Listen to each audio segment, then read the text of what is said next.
Hello, I'm RetroJules, and welcome to World of Tanks, and welcome to my garage. This is my AMX 1390 Tier 8 French light tank, a very effective, passive and sneaky scouting tank. Now you've already played, or you already will play, the 12T and the 1375. And if you're playing those and you're wishing that if only this tank could be that little bit better, then the 1390 is where that tank peaks. So just to go over the stats of the tank, it's got, at tier 8, it's got one of the poorest penetrations of 170mm. It's got a very average damage of 240 per shell. It's got a 6 shell drum autoloader. It's got one of the fastest shell velocities. It's got one of the slowest aim times of 2.9 seconds and an average to worst accuracy of 0.36.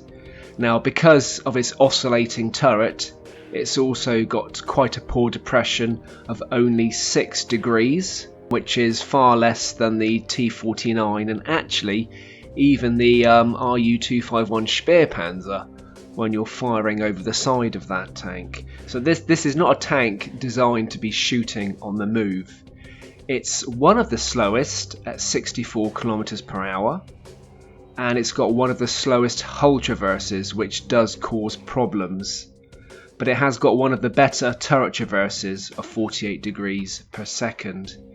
Now, if you're going from the 12T and the 1375, in a nutshell, your aim time increases, your penetration increases, your damage increases dramatically with this tank, your reload time increases dramatically with this tank, which is a bad thing because the reload time is 42 seconds per drum, but you get the nice 90mm cannon on this. It's a little bit faster and a slightly better view range. Now this tank is a tiny tank, so it's got a good camo value, so it's an excellent passive scout at the start of the game for hiding in shrubs and bushes and just spotting for your team, and it does an excellent damage when you unload a full drum. But what you need to do, because of the poor dispersion between each shot and the poor gun depression and elevation, if you try and shoot on the move, you will miss quite a few shots. This is one of those tanks at the end of the game, if you're going to utilize this cannon and prey on the weak tanks and vulnerable tanks at the end of the game, rather than circumstrafing and circling around them and keeping on the move, this tank is better suited to sneaking up, sitting behind their engine and just unloading the whole drum in the back of their tank, and that's when this tank is absolutely lethal. Now this tank isn't overly manoeuvrable, especially at slow speed. It's a little bit lumpy. It's not one of the more nimble light tanks that are out there. Due to its poor hull traverse, when you're travelling at speed, it's got quite a wide turning circle, which catches you out quite often. Shooting on the move, an absolute no-no. Vertical stablers are not available for this tank, so you can't improve that. But it is good, even though it's not the most accurate, it is good at sniping. And you've got 6 shots available to try and get a shot in if you're a bit of a poor shot.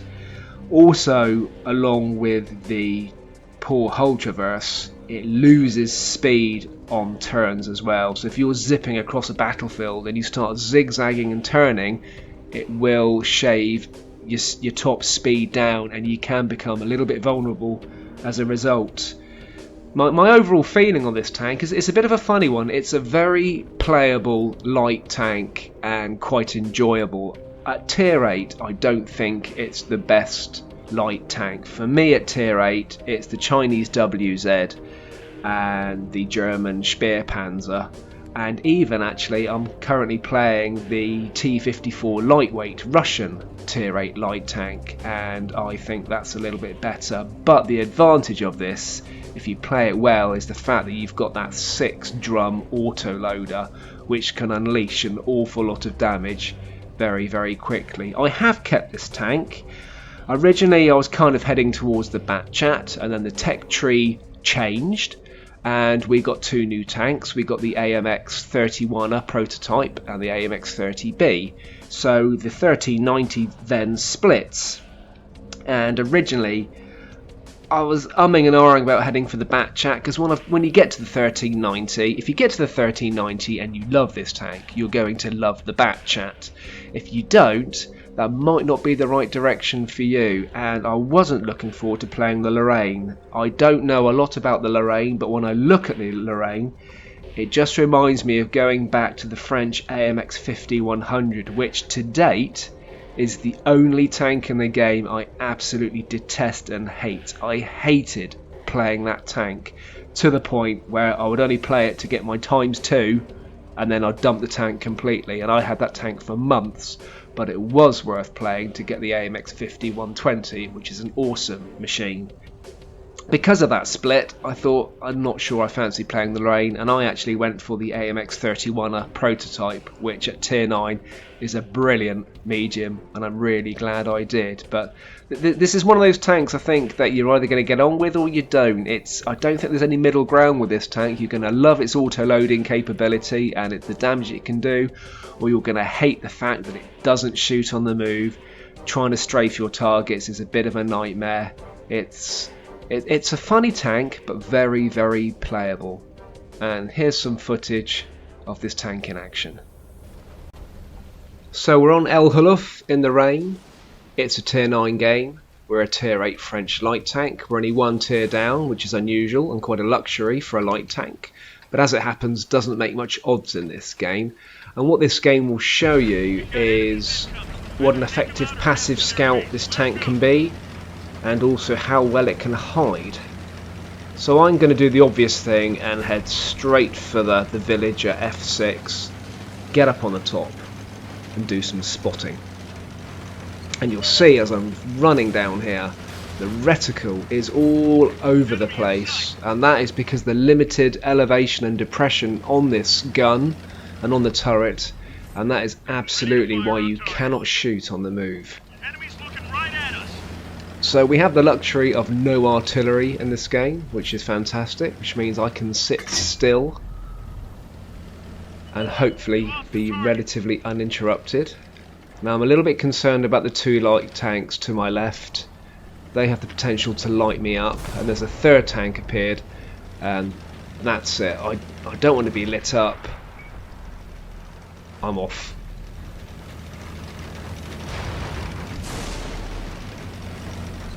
Those 3 light tanks had the potential to surround me and take me out. So we quickly relocate, and because this tank's great low profile, we can quite happily hide and utilise these dry riverbeds and trenches to hide the tank.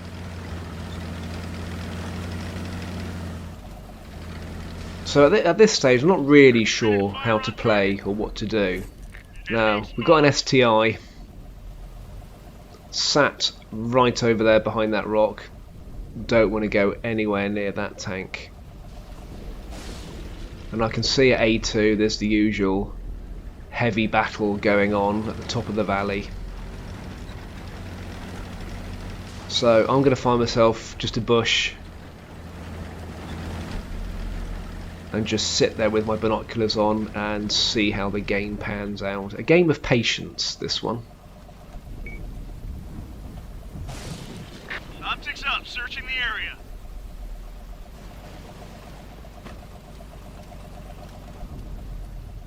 Absolutely nothing going on, but I know that STI is behind that rock, and I am not going to move anywhere until I have to.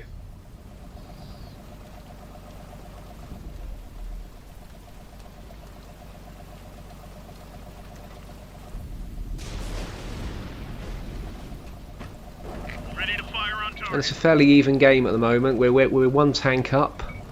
There's that STI. And he's probably thinking, what the hell is spotting me?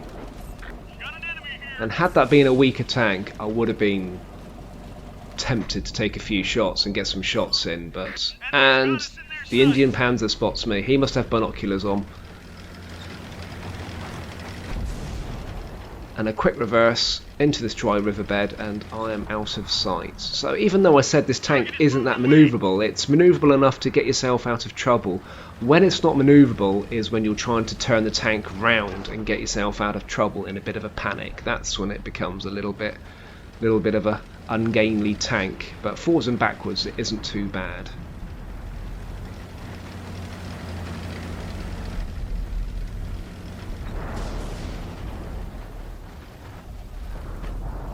Locked on.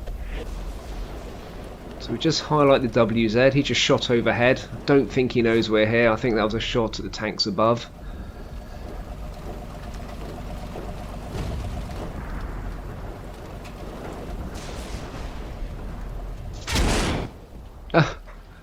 And I take a shot and there was no warning, and I don't understand that. There was no beep beep, I've been spotted, I just took a shot and that was it. So not quite sure how that mechanic works in the game. So somebody knows I'm there. So I'm off. And I'm going to go and join the heavies up here. And just hope that I can climb this hill without getting spotted. And we make it amongst the hulls of smoking tanks. So I'm going to stay up here with these guys now, because I really can't account for a lot of tanks. I know where the STI is. There's a heavy up on the little lump by the village at F6, there's a medium at F8, which leaves about 5-6 tanks unaccounted for. So knowing that these guys are behind me, I'm going to zip on through and try and spot the rest of the teams. We'll see where the other tanks are. Get a little bit of a surprise as I come around the corner here.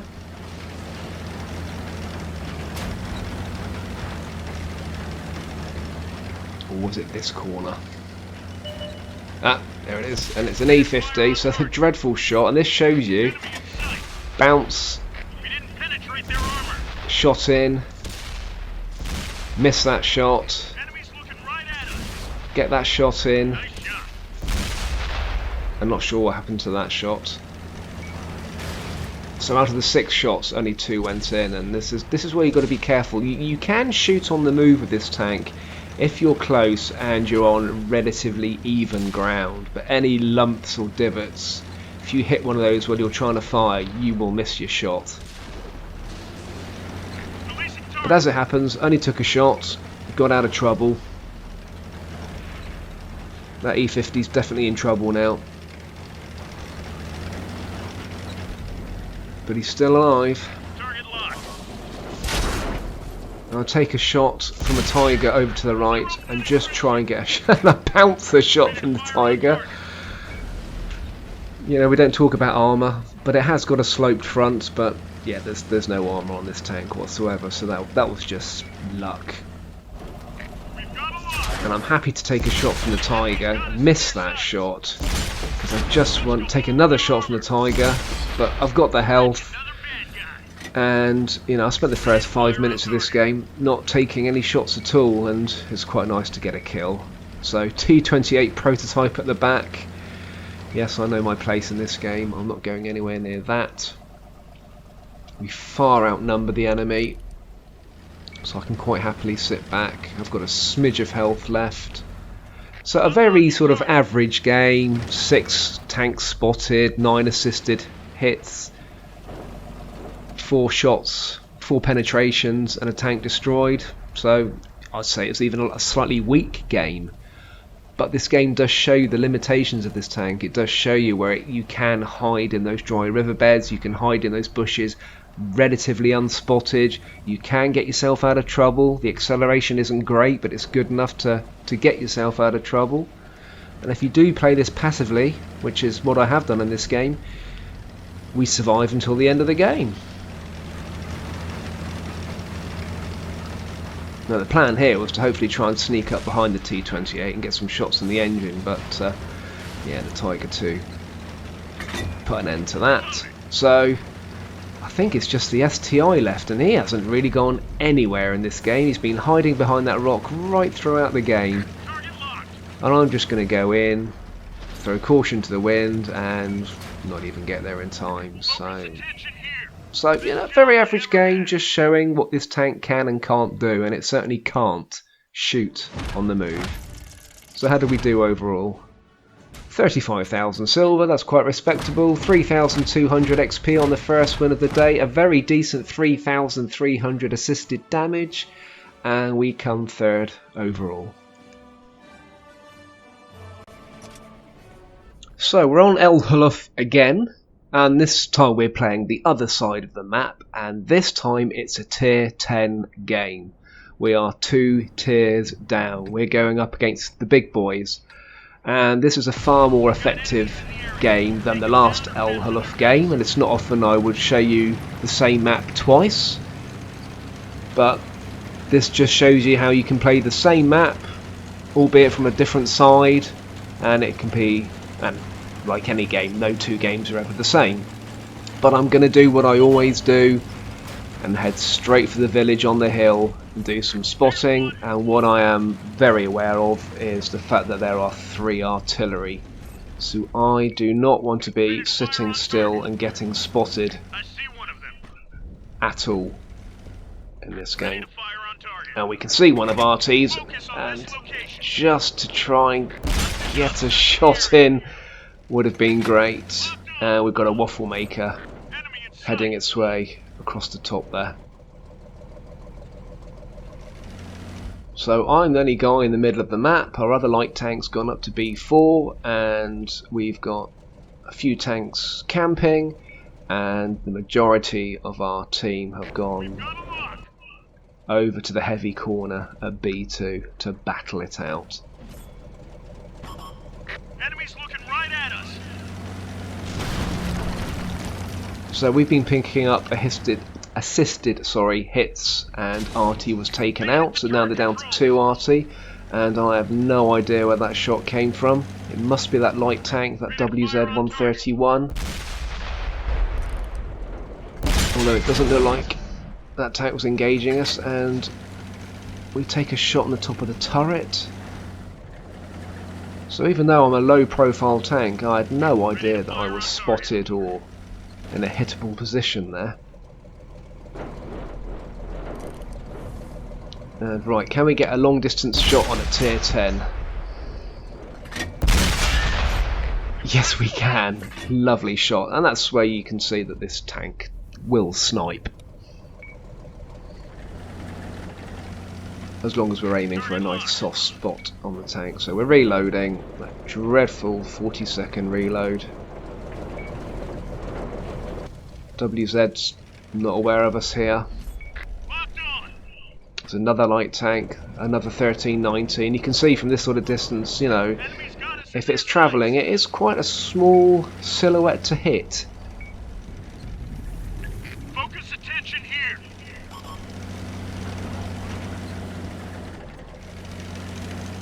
I keep getting spotted, so I'm staying on the move. Those light tanks have been taken out. I'm still concerned about there being 2 artillery.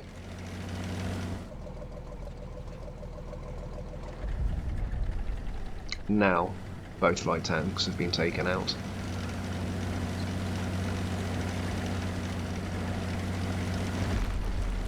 So we've got a healthy advantage of a 2-tank lead on this game. Got a Lorraine up top, and I'm pretty sure that waffle maker's up there somewhere.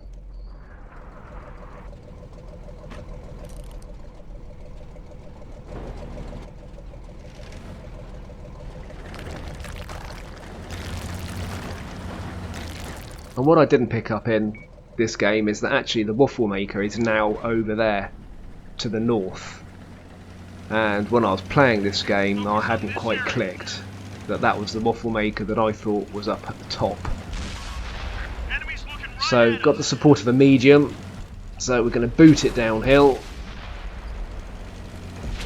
Just going to mind the gap here because we're a target, we're out in the open here. Target locked. Get an auto aim, track the Lorraine, and now we've got a lovely position to just shoot underneath, and we get a couple of shots in. And I decide to reload because I'm convinced when I'm playing this that that waffle maker is up here somewhere, and want to go in with a full drum. And the hunt begins for the tank that isn't actually here. But it's not a bad bit of progress in this game. We've got a tank kill, we've spotted 6 enemies, 7 assisted hits, 2 critical hits and 3 penetrations, so not bad. And bearing in mind it is a tier 10 game, so there's some really heavily armoured monsters out there who would quite happily eat us for breakfast. So kind of realise now that I can see on the map that all 3 TDs are together, so that waffle maker is not up here. So now it's Operation Arty Hunt, and I've got a pretty good idea where they both are. They're going to be at A0, where they always are, just behind the small hill. So if I play this well, I should be able to take out both arties with 1 drum any minute now. And right, here we go. 1 shot takes out half its health, 2nd shot in, 3rd shot in, but surprisingly only 1 arty, so where's the other one? And there it is. So really need these shots to go in. Takes his gun out. Oh, we missed a shot. Really need this to go. Yeah. Oh, that was lucky. And yeah, so we finished that game with 3 tank kills, and we can just watch the Jagdpanzer go through its death throes as we reload.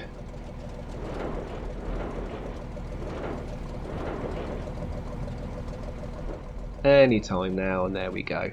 Game over. So a completely different game on Halluf. 2 tiers down, but we achieved a lot more. And how did we do overall? Just under 42,000 silver, which is great. 2,070 straight XP, 1,600 damage, and a healthy 1,900 damage, assisted damage, and we come top in a tier 10 game. So that's it for the AMX 1390. I hope you enjoyed the video. Keep safe, keep tanking, and I'll see you soon.